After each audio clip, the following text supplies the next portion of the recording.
Minha Vida ao Vivo no Dia da Saúde. Oferecimento: Programa Mais Pfizer. Saúde mais próxima de você. Apoio: Fleury e Dieta e Saúde.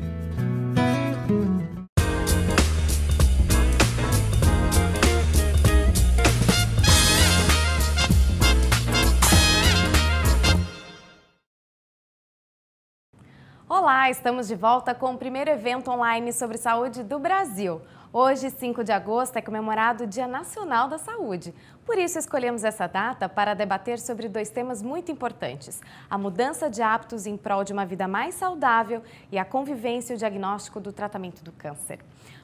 Nos blocos anteriores, nós mostramos como as pessoas mudaram de vida após adotar um estilo mais saudável. Foram quilos perdidos, abandono de vícios, ganho com autoestima e a conquista de uma expectativa muito maior. Também já falamos sobre o câncer de mama e mostramos casos de mulheres guerreiras que dão força para muita gente que está na mesma situação. Mas agora a gente vai conversar com outra convidada especial deste evento, que é a Tatiana Greenfeld. Tudo bem, Tatiana? Tudo bem. Seja bem-vinda. Obrigada. Obrigada por ter aceito o convite de participar aqui com a gente e contar um pouquinho da sua história, né? Obrigada a você. Pois é, a Tatiana teve o diagnóstico de leucemia, mas foram 3 diagnósticos, né? Conta pra gente lá do comecinho como que isso aconteceu. Então, a primeira vez que eu fui diagnosticada, eu tinha 19 anos. Foi em 1997. E eu sentia muitas dores nas pernas, nos braços, nas articulações. E não tava bem, não estava entendendo o que estava acontecendo. E aí eu fui diagnosticada com a leucemia linfóide aguda, que é um tipo de leucemia. Mas eu demorei um pouquinho, até porque eu fiquei convivendo com essas dores sem saber o que era. Eu fui num clínico geral, ele não fez nenhum exame de sangue, que no fim, com um exame de sangue, a gente teria descoberto, mas eu continuei frequentando esse clínico. Então, durante 3 meses eu convivi com essas dores, até que num dia eu não aguentei mais, meu corpo estava paralisado, não dormia a noite inteira. E aí minha mãe falou: chega, ligou para um outro médico, que agradeço a ele até hoje, que me recebeu no hospital.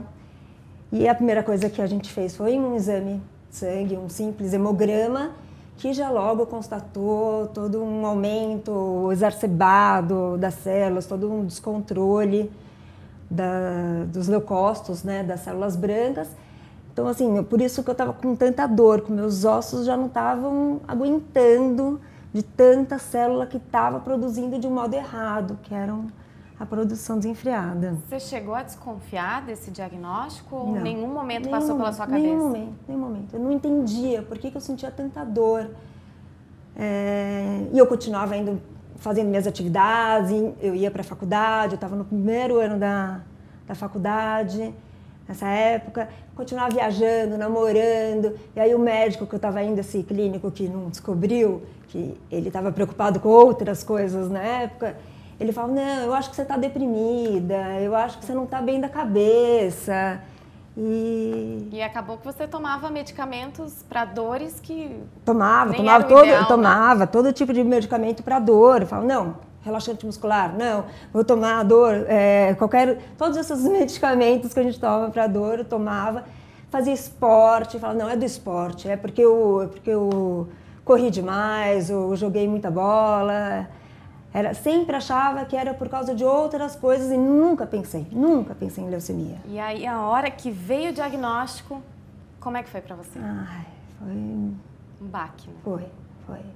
Porque, na verdade, neste momento que eu não aguentava mais de dor, que eu estava já com o corpo todo muito dolorido, paralisado, tanto que eu cheguei no pronto-socorro do hospital, quando minha mãe falou: chega, não tenho mais o que fazer, vamos para o hospital.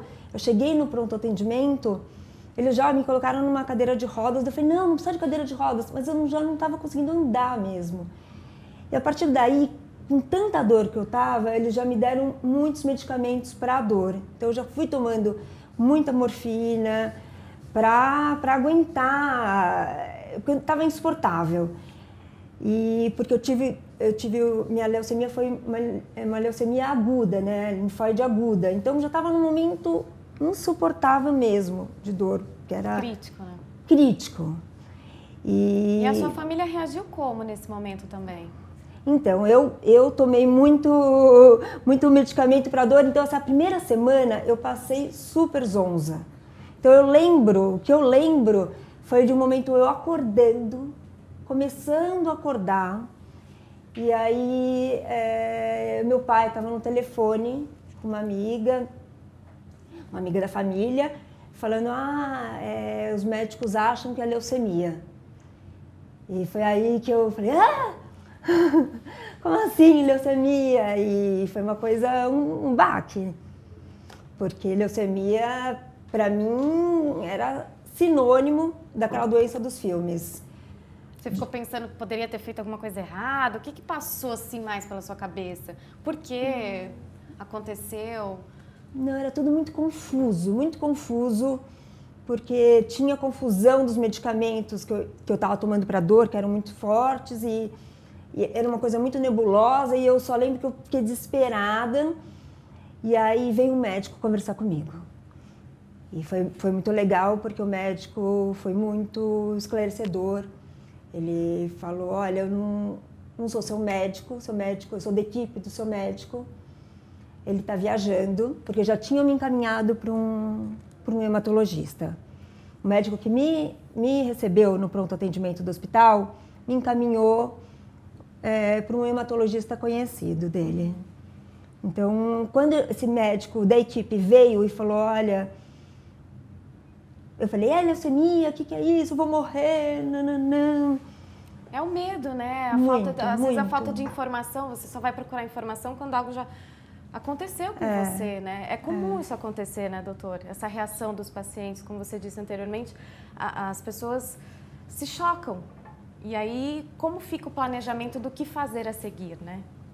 Como que você, ali, a equipe de psicologia, ela pode atuar nesse momento, nesse direcionamento? Olha, eu acho que essa informação ela é válida para o paciente e para a família. A psicologia ela tem um princípio que é o princípio da cura pela palavra, né? Então, quando você abre um espaço onde o paciente pode falar e ele pode falar das suas angústias e dos seus medos, e você pode acolher esse paciente, quer dizer, à medida que ele vai falando, você cria esse espaço, você possibilita ao paciente que ele se estruture, né? Não que o psicólogo tenha todas as respostas, mas ele vai conduzir o processo e, na medida que o paciente vai falando, ele vai baixar o nível de ansiedade e vai promover a própria reestruturação, né?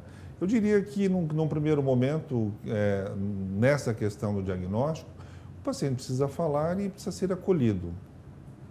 Esse é o passo, é assim que a gente trabalha. Depois que você teve, então, o diagnóstico, você partiu para o tratamento, né? Sim. E aí, como é que foi esse processo, essa etapa de tratamento? Eu acho que, como ele falou, assim, realmente, assim, esse ser acolhido é muito importante, porque tem muitas questões. Então, a partir do momento que tudo ficou mais claro que, assim, no primeiro momento você fala assim, que assustador, eu tenho 19 anos, vou passar mais tantos anos assim, sabe, minha juventude, vai acontecer isso, pode ser que aconteça isso, pode. A gente não sabe, né, que terreno que a gente está pisando, né? E porque é tudo muito desconhecido. Mas a partir do momento que eu soube, então era assim, na primeira vez que eu fui diagnosticada, porque isso em 97, foi colocado um plano, o que a gente ia fazer. Então, por causa da minha idade, eu era uma jovem adulta, tinha 19 anos, então a gente optou por um tipo de tratamento bem severo, mas sem o transplante. A equipe médica. Então eu fiz vários ciclos de quimioterapia e radioterapia. E a partir do momento que você sabe, então você tem que fazer 6 ciclos de quimioterapia, 3 de rádio, mas depois descansa um pouco, vai para casa, faz mais ciclos. A partir que você tem um plano, as coisas ficam mais tranquilas. Apesar dos imprevistos que sempre aparecem, sempre vêm imprevistos, que é muito difícil, mas você vai ali lidando.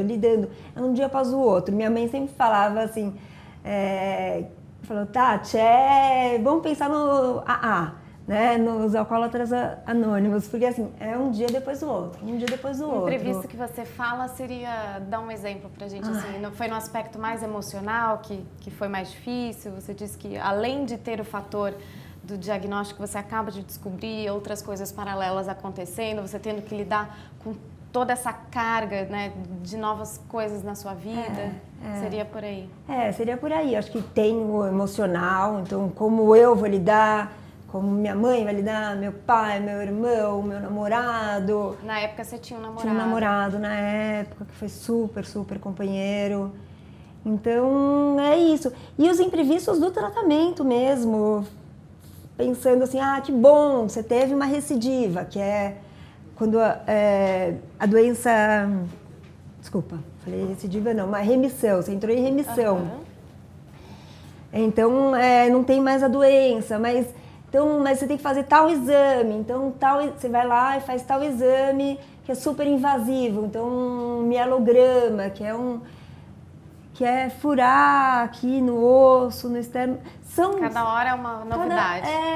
Uma novidade, ou colocar o catéter. Então coloca o catéter, um procedimento super tranquilo, vamos lá. Eu tenho meu catéter aqui até hoje, mas de repente, na hora de colocar o catéter, teve um probleminha, fura a pleura do pulmão. Eu vou ter que ficar com cano. Então, assim, muita força, é muita que você tem que ter. É muita coisa. Isso, então assim... A gente até tem pouco tempo, para quem está nos assistindo agora, para elas entenderem a sua história. Você teve a primeira, daí deu tudo certo. Teve a segunda depois de quanto tempo que foi o diagnóstico? A segunda foi depois de 4 anos e meio. Você achou que estava tudo bem? Achei Estava lá feliz da vida e veio de novo? E veio de novo. Aí veio de novo, foi parecido, assim, o tratamento de um para o outro ou não? O tratamento não. Foi diferente. Foi diferente. Né? Mas da segunda vez, quando veio, né, a recidiva, a volta da doença, eu falei, meu Deus, estava com dores. Falei, não pode ser isso, não pode ser isso. Já veio o fantasma, sabe? Porque não desaparece. Então, e meu médico, toda a equipe nunca escondeu de mim que era possível, existe, né, risco. Então, claro que eu queria que nunca acontecesse, mas... Então foi muito difícil e o tratamento foi outro. Daqui a pouco eu quero saber como que ficou, como fechou esse segundo diagnóstico e como você descobriu o terceiro e como é que está a sua história atual. Mas antes, a gente vai agora sim ouvir o depoimento emocionante do ex-jogador de basquete Oscar Schmidt. Ele conta em entrevista exclusiva como ele está lutando contra o câncer.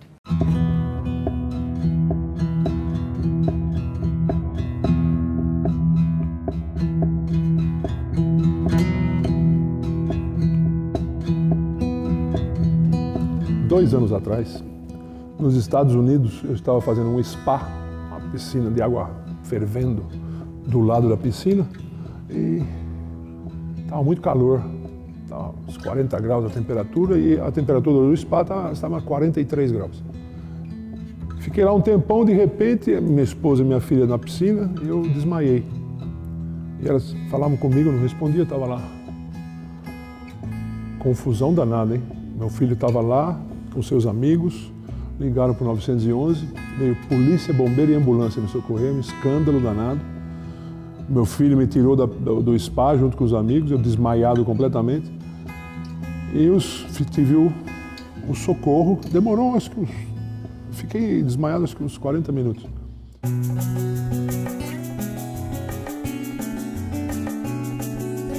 Me levaram para o hospital, que era perto dali. Cheguei no hospital, já reanimado e tal. E o doutor começou a fazer as perguntas de praxe. Você sabe onde você está, Oscar? Eu falei, claro. Onde você está? Eu estou no Rio de Janeiro. O meu filho falou, pá, você está em Orlando. Ô, Felipe, tá bom? Estava completamente fora do que faz a cabeça da gente. Que a minha imagem, a minha lembrança é que eu estava num evento e muita gente passando quase por cima de mim, eu caía no chão e aquilo era o Rio de Janeiro. Fizeram a ressonância, fizeram a tomografia, de repente o doutor passa do meu lado e fala, temos um tumor de 7,5 centímetros na cabeça. Eu falei, é mesmo? Oh, que beleza. Desmaiei lá no spa e descobri um negócio desse tamanho. Falei, aqui eu não vou ficar não, hein? Como não vai ficar? Não vou. Se eu tivesse que operar aqui, ia ser em Houston, não ia ser em Orlando. Para me liberar do hospital foi um tremendo, foi difícil demais, mas me liberaram. Me deram uns remedinhos anticonvulsionantes. E eu viajei para o Brasil e fui para o Einstein, eu operei já no dia seguinte.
Vamos operar? Vamos operar.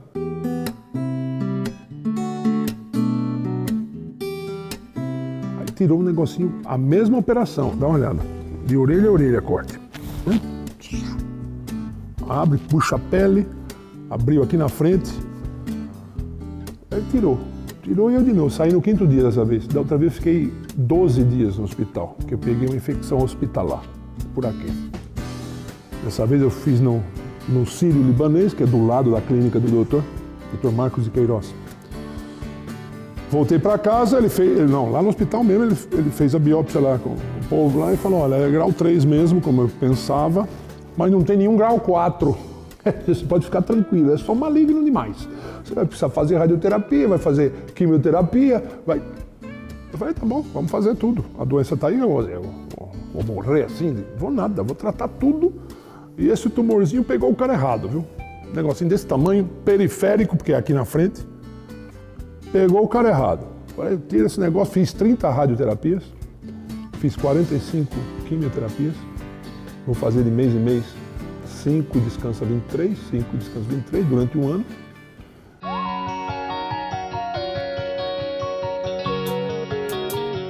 Tive uma sequela tremenda. Olha, essa sequela, vou te falar. Infelizmente, eu não gosto mais de refrigerante. Que horror! Como é que eu tomava tudo isso? Só tomo sucos amarelos agora. Ou água. Eu acho que o corpo se defende sozinho. Eu botei o refrigerante na boca e... Que horror!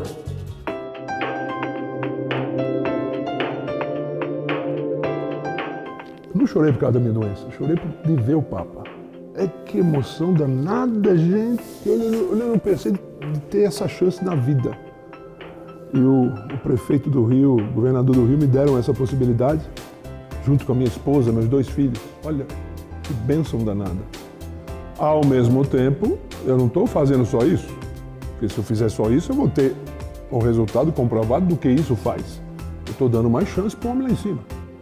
Eu estou tomando alguns comprimidos que me falaram que era bom. Para ser mais preciso, 3 comprimidos diferentes. Estou fazendo um álcool perílico, inalações, do Dr. Clóvis lá de Niterói. E estou indo também no Bezerra de Menezes, aqui em Campinas. Toda segunda-feira eu vou lá. Fui operado espiritamente, peguei os líquidozinhos e estou tomando tudo. Ou seja, se eu tiver que ir embora, chegou minha hora.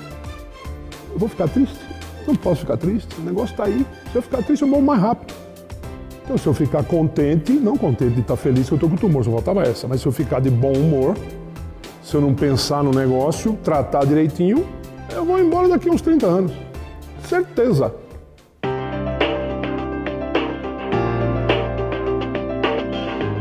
Eu digo vocês aí, você teve uma má notícia, não tem o que fazer. Você tem que tratar. Não baixa a cabeça porque é muito pior. O bom humor, a força positiva o tempo todo ajuda no tratamento. Não faça um negócio desse. Vá tratar. Ache o tratamento que você confia, que você acredita e vai tratar com otimismo. Porque as tuas células parece que elas entendem muita coisa. Você não precisa falar muita coisa para elas. Eu tomava refrigerante todo dia, mas muito. Hoje eu estou odiando o refrigerante. Meu corpo diz para mim, não toma mais isso. Essa é a única sequela que eu tive da operação. Única.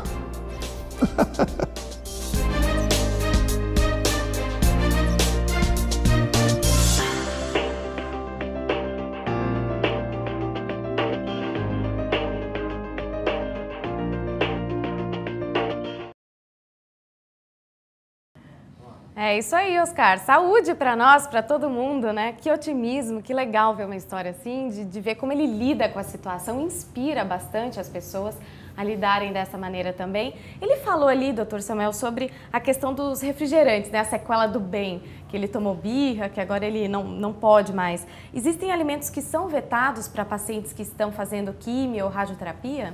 Existe, principalmente em relação à quimioterapia e pacientes que fazem radioterapia nessa região de cabeça e pescoço, né, que tem são danos diretos à mucosa oral do esôfago. Existe uma dieta específica para isso, na verdade é uma lista de medicações, não dá para a gente se estender, mas todo esse tratamento deve ser acompanhado por um nutricionista porque existem medicações, alimentos sim que devem ser restringidos nesse período.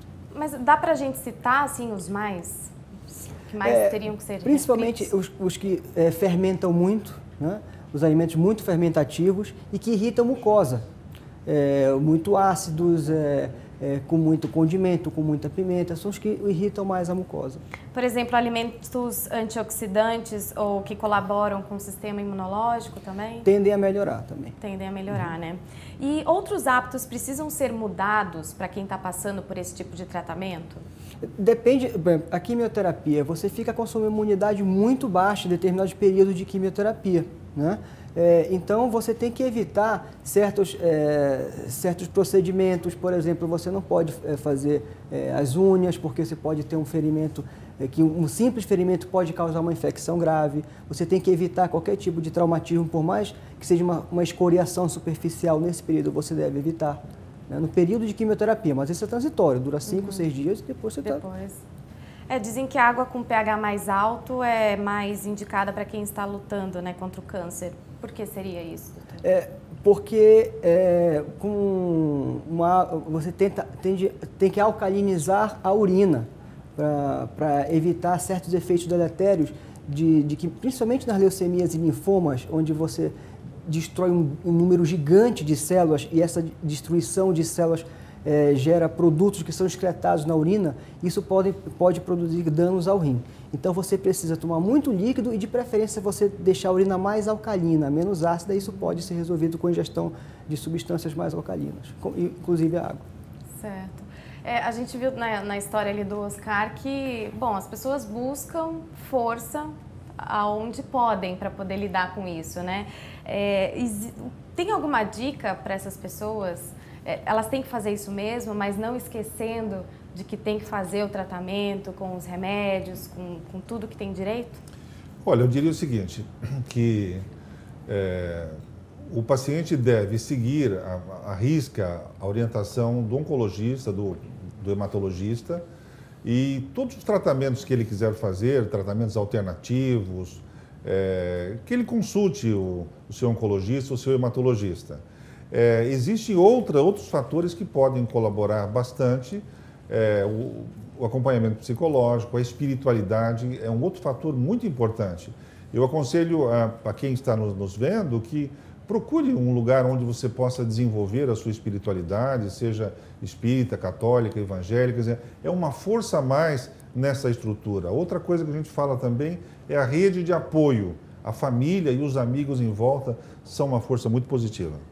A Tatiana também buscou a sua força, né, Tatiana? Porque estava contando para a gente anteriormente que você teve o diagnóstico primeiro de leucemia, depois você teve o segundo, e aí quando achou que estava tudo bem de novo, teve o terceiro. Tive o terceiro. E aí, como foi? Foi dureza, né? Foi dureza também, né? Foi. Mas aí você conseguiu fazer os tratamentos? Você comentou que chegou a fazer transplante? Eu fiz. Fiz 2 transplantes de medula não aparentados, porque a gente pesquisou na minha família e infelizmente não tinha nenhum doador, nenhum possível doador.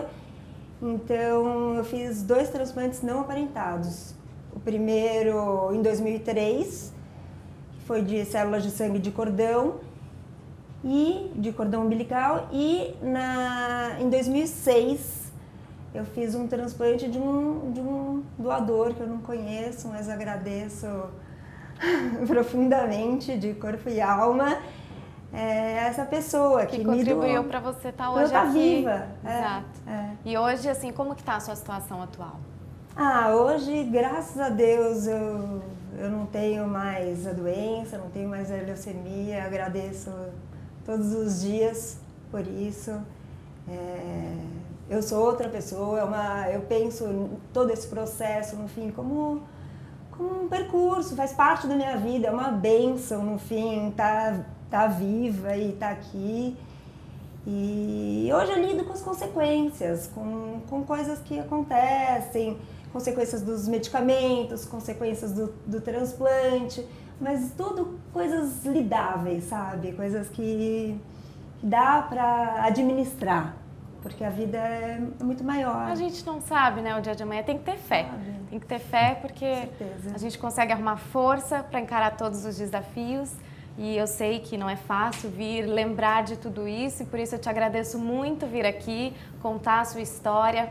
Para essas pessoas que estão assistindo, com certeza se identificam e veem, assim, quanto elas podem e devem acreditar que tudo vai dar certo, né, Tatiana? Com certeza. Se quiser deixar uma mensagem... Acho que é isso. Eu acho que, por mais difícil que esteja o momento, acreditar que é transitório, que vai passar.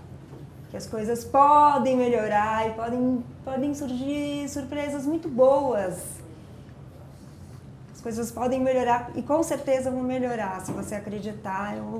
Com certeza. Obrigada, viu, Tatiana? Obrigada muito a você. Obrigada. Bom, eu queria agradecer a presença de todos que participaram aqui no primeiro evento sobre saúde online do Brasil. Para você que nos acompanhou, muito obrigado. Esperamos que as informações tenham ajudado você e sua família nessa luta.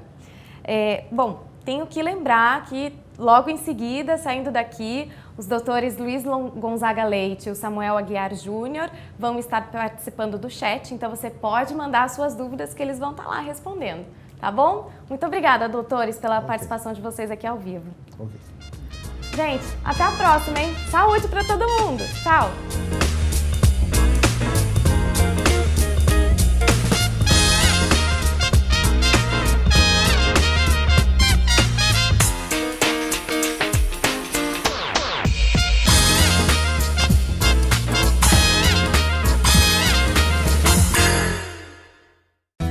Minha Vida ao vivo no Dia da Saúde. Oferecimento: Programa Mais Pfizer. Saúde mais próxima de você. Apoio: Fleury e Dieta e Saúde.